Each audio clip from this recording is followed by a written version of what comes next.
Hi, Protege here.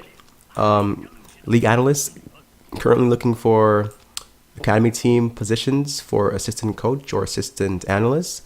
Looking to help scout and develop new talent. But anyway, this video today is to discuss pressuring in League of Legends. And to me, pressuring is forcing your enemies to make a mistake.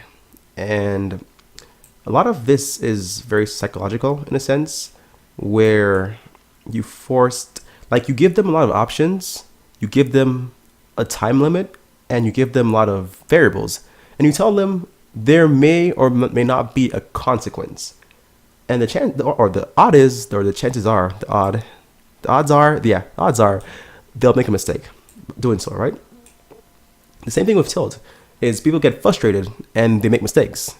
Pressuring is then forcing them to get mentally frustrated and anxious to the point where they make a mistake. And the best example I can give you for this micro-wise is going to be Uzi or Uzi, right? He's been known to be a player to force you to make a choice. Do you want to get the CS and lose health, or do you want to lose health, or do you want to stay healthy but lose the CS? So one choice is you're going to get your gold up, right, but lose your health. Next choice is you're going to keep your health but be poor, no money, right, no income, no gold. As you can tell, those are both poor choices, right? Like you lose pretty much on both choices, and that's the idea of pressuring, is to force enemies into making a very poor choice every single time. And the best players can do this. They know how to pressure. They do it, and they do it all game. And that's how they pretty much win the game, by pressuring. Another example, macro-wise, I would say, Faker is really good at this, is plays Galio, or at Worlds, play Galio, right? He roams, he pushes the lane constantly, right? Constantly. Now forcing the mid laner to make a choice, right? Do I follow or do I stay? That's right there, going to be one of the main choices, right? He then roams, pressuring constantly, right? He can roam, he can TP with Galio, he can ult in the Galio, and now he's forcing the enemy team to make a choice. Let's say that there's a champion who's caught out, right? Or who's about to be caught out, right? But they think, they have a Galio, but this kill is free. It's free as hell, but they have a Galio. Do we give up this free kill because of Galio's pressure? You know, his ult is TP. Or do we go for the kill and then die to Galio, culminating with the team, the reinforcements? Another example is TF Talia. Just walking, all right, TF Talia, let's say you're playing mid. I'm playing mid now, mid lane. I'm playing Talia. I have a top lane Jace. I want to snowball Jace. Wrong way.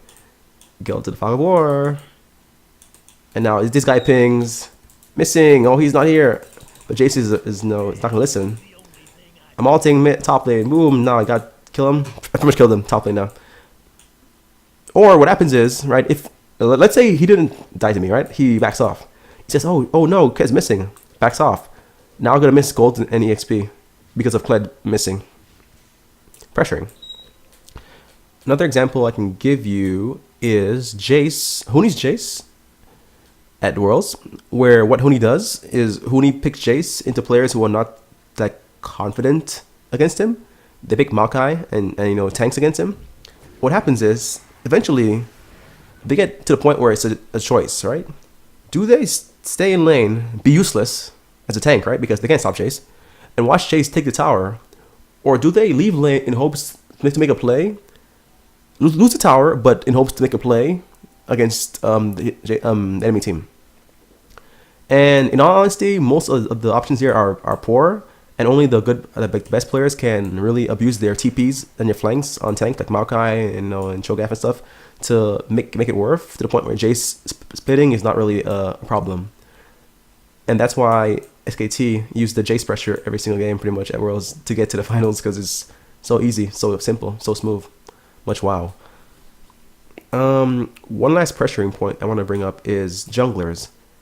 Well, two more actually, but one is junglers. The unseen jungler is the deadliest, because you notice that's why in competitive they do this, right? Let's say I'm playing jungle Kled, right? Go into the Raptors. Oh, it's down, right? Let's put a ward, somewhere. So now we can see where the jungler is going to path to. If he's going top side to these camps, right? And when you can see a jungler and his pathing, you now predict where he's going to be, right? So now you have information on where he's going to be for the next 2-3 minutes, right? Which is now going to affect your playstyle. That's why junglers in competitive, the good ones, they avoid wards and they clear wards because they do not want to be tracked whatsoever. Because them being off the map means they are now everywhere, and that creates pressure because now they are everywhere. Playing Kha'Zix, Elise, Zac, like you are now everywhere at this point in the game. And one last pressuring point is tank's pressure in a team fight, micro-wise. Like a tank pretty much stepping up and threatening that he's going to engage, or he's threatening that he's going to be the wall between you and his backline, is pressure enough to force the enemies to make a mistake, right? Excuse me, make a mistake. They're not thinking, right? Do I chance it, go through this Maokai, who was a point-click snare, right? And then get CC'd and die?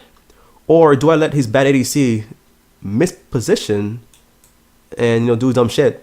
But because Maokai is there, I'm not going to respect it, and I'm going to be too scared about it, and not go past Maokai. What do I do? Do I go in? Do I not go in? And what happens is they get flustered and they get caught up in their own thoughts, and they make a bad decision pretty much because it's like they weren't thinking straight to begin with because of what? Pressuring. And that's the power of pressuring in League, and it's actually it's a really basic concept, but it's really powerful because it mentally forces your enemies to just mess up, and you win by default off them messing up their thought process in the game. So yeah, I hope you guys enjoyed this verbal lesson on pressuring, and I hope it was helpful. See ya.